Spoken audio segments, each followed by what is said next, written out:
Welcome to Coco's Corner. I'm the huge one, Dave Coco from Kocosports.com, KOCOsports.com, your home for combat sports, where it's okay to be a passionate fan and where the world comes to kick ass. I'm doing my weekly Impact review in audio format, and like every week, we ask win, loss, or tie for the major shows. So Impact Wrestling this week. Do you think it got a win, loss, or tie? Please leave it down in the comments. As far as Impact goes with me, I think it's the second week in a row with a win. I know a lot of people, especially on YouTube, internet, a lot of people are not giving Impact a chance just because of the track record and where they've come to, but the last 2 weeks have been really good. Um, Mostly storylines building up to a pay-per-view. I think they're improving. I really do. I think they need to have more matches, but especially last week, they had a lot more matches this week than last week. But it starts off. Impact Wrestling kicked off with Bully Ray coming out to address the Impact Zone, to address his obsession with the 6 people he's placed a bullseye on. This is entering Alicia Fox territory. It is a really good storyline. It's a really good idea. It was just awkwardly long. It was awkwardly long, and I feel bad for Bully Ray because he wanted the fans in the Impact Zone to chant something with him. I forget it was like, who's going through a table? You're going through a table, or something along those lines. But by like the second, or because he had 6 tables and he unveiling who his victims are, by like the third or fourth table, like, yeah, we're not saying that. And Bully Ray's like, fuck you guys, I'll just do it myself. But I thought the promo was pretty decent, setting up some good storylines, and it's making the pay-per-view kind of seem interesting. So I look forward to it. That led to a 6-man match. The opening match to me was the match of the night, and it was MVP Kenny King and Bobby Lashley. They defeated the Wolves and Austin Aries. Not too much shenanigans. Just a pretty decent match. I thought it was match of the night. I really enjoyed it. I was expecting some screw job type finish, and I didn't get it, and I really appreciate it. Yeah, so it opened up with a somewhat decent promo, and it went to match of the night. 4 of the 6 guys, former Ring of Honor guys, so they can go. MVP and Bobby Lashley being the two other guys that didn't serve like they're in the military, but didn't be a part of Ring of Honor, and I thought the match was awesome. I hope that when they go to New York, because to me, a lot of people are giving. I heard a couple YouTubers say they're giving it this next pay-per-view. Some YouTubers don't act like it exists. I've already asked over 12 people that have done YouTube or online radio before if they would like to be my co-host for Impact Wrestling, and all of them have shut it down. Impact really has a bad reputation around it, but I think it was a great match. I thought it was decent. I liked it a lot.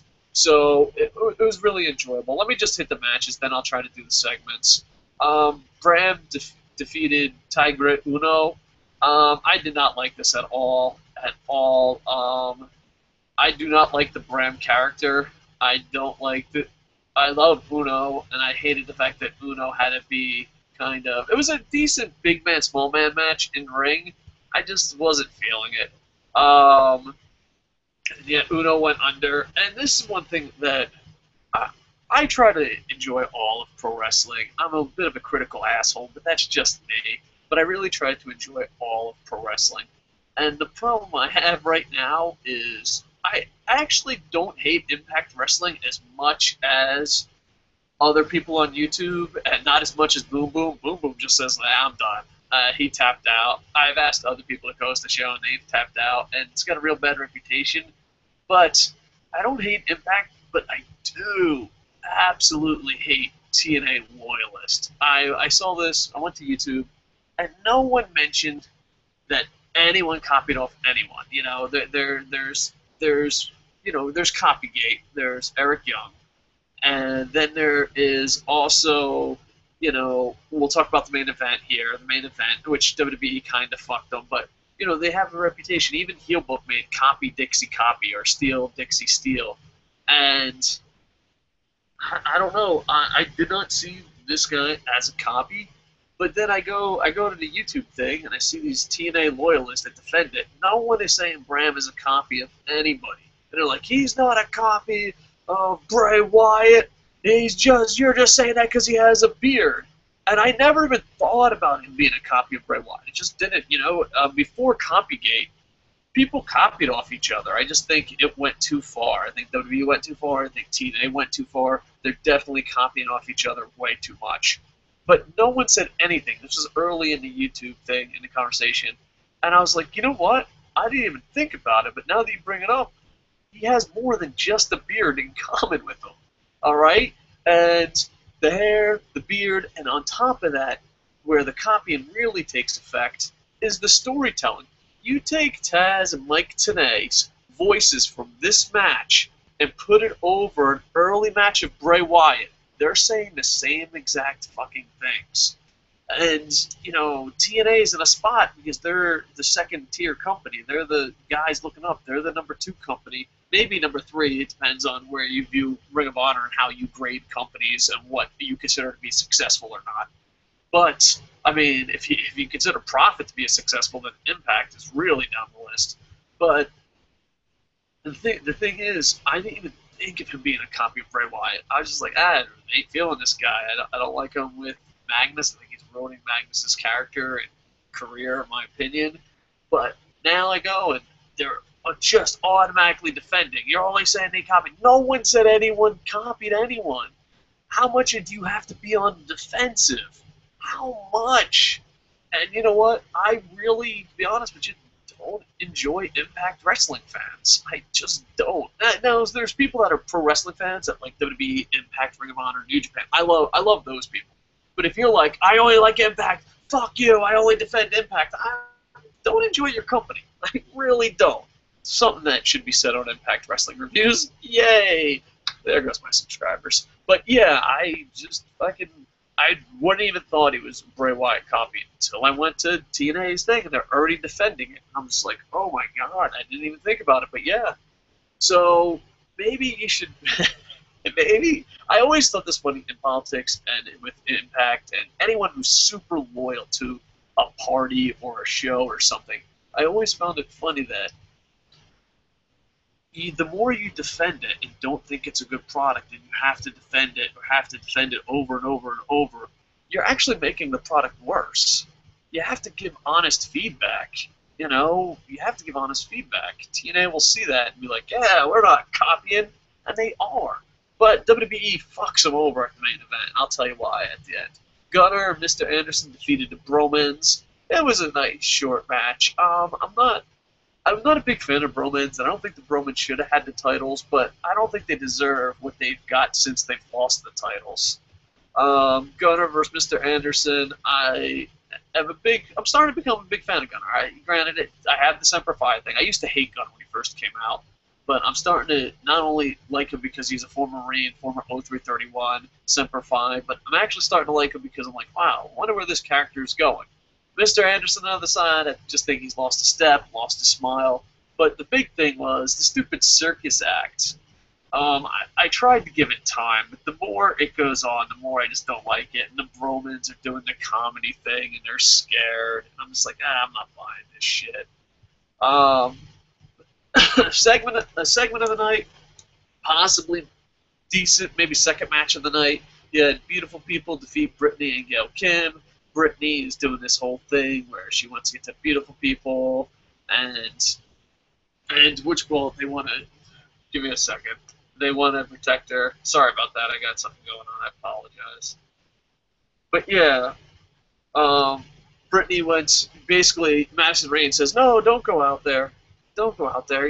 They're trouble." Blah blah blah. Storyline. And Gail Kim's like, "I'll get the hang of it." And then Brittany fucks it up, which I'm not a big fan of Brittany, but the storyline afterwards, even though it's been done, it hasn't been done in a while. And like I said before with Impact and WWE, if there's been a Spider-Man reboot since the storyline, then it's okay to use. And they're doing the Trish, Mickey, James lesbian angle. And, that gets over, especially with the guys going crazy and all that. So I find this to be interesting. It's been a hell of a great week for women's wrestling. storylines, matches, NXT, the whole thing. Just what a great week for American pro wrestling women. But yeah, I enjoyed the match, enjoyed the segments. So I was happy with it. And this is the first time, too. Prior to this, I had no interest in Brittany, but the whole lesbian angle piqued my interest, so to say. But on top of that, I also see where it would go from there. But yeah, and then the main event was Eric Young versus Bully Ray. Went to a no contest when Kenny King, Bobby Lashley, and the MVP interfered. Yeah, they tried the bad guys, which I'll get to the bad guys because there's a lot of problems with this, with not enough good guys. But the bad guys convinced Eric Young and Bully Ray they have to fight each other, and they decide Bully Ray is way too high on Eric Young's list. I know that they're having a lesbian angle, but I didn't know they were having a gay angle too. I thought Bully Ray was just as bad as Brittany, if not worse. So to me, I didn't like it, but then the match was pretty decent.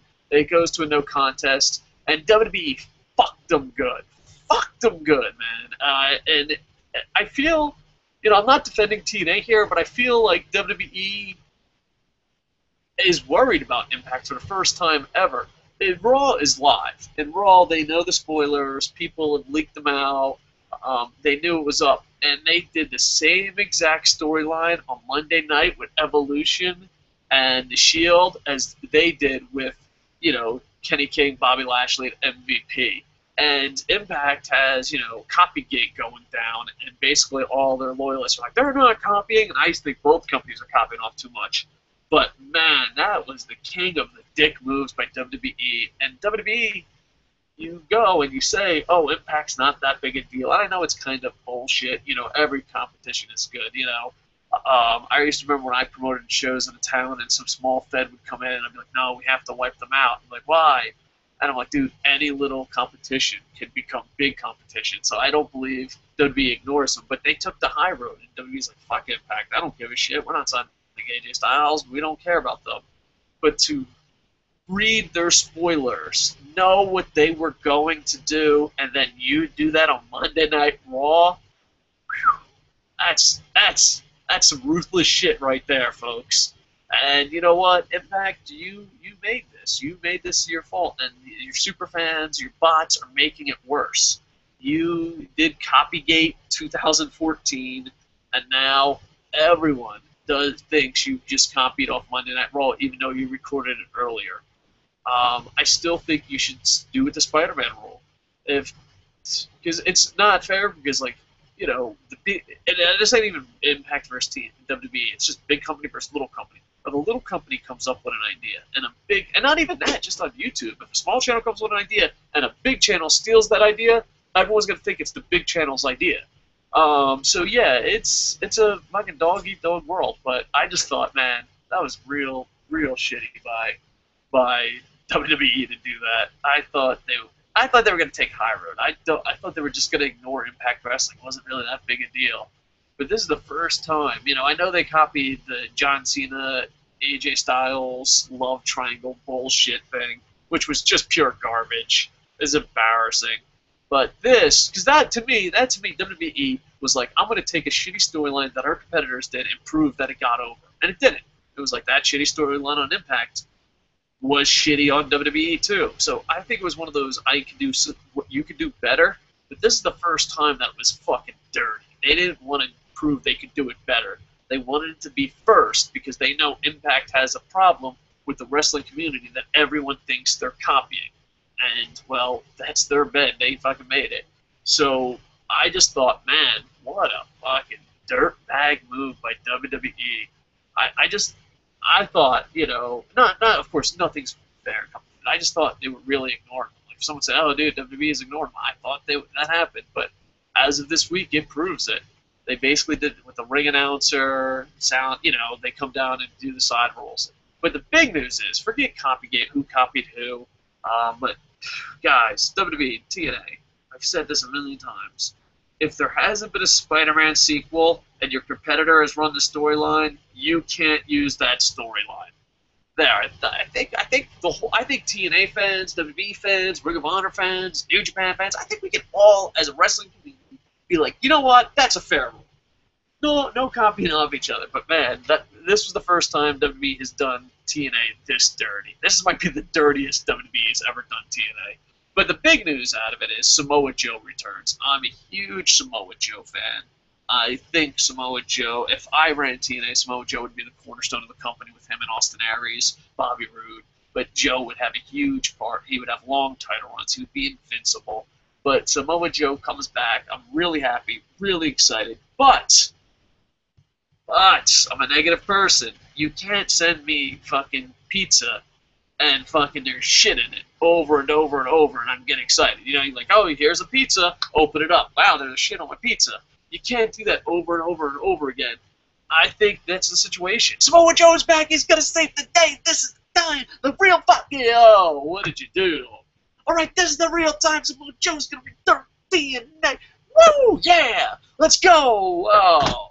So, I know you're getting poor and you can't afford the WWE guys anymore, but you have such a better talent.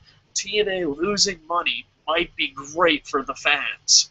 And it going to New York, the pressure on them, we might actually get great pro wrestling from Impact. So I look forward to it a lot. Like I said, I think for TNA Impact, this is a win. Please in the comments put win, loss, tie. Tell me what you think about it. And let's see, did I miss anything? Oh, one thing I did want to talk about is Dixie Carter confronts MVP.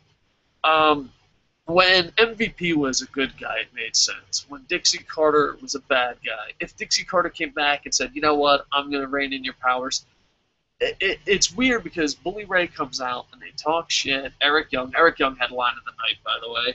Oh, man, Eric Young's pretty funny.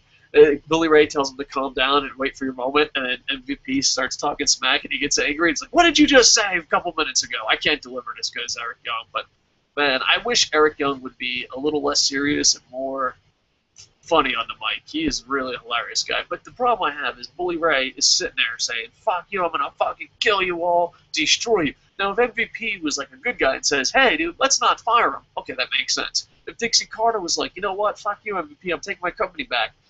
But it seems like MVP and Dixie Carter are in bed together now almost, or that's where the storyline seems to be going. And Bully Ray is like, fuck you guys! Oh, well, why not just fire them? There's not enough good guys, and that's the problem. And that's why I always thought the heel turn was a little bit ridiculous with MVP. I enjoy it, but at the same time, like, there has to be a good guy somewhere.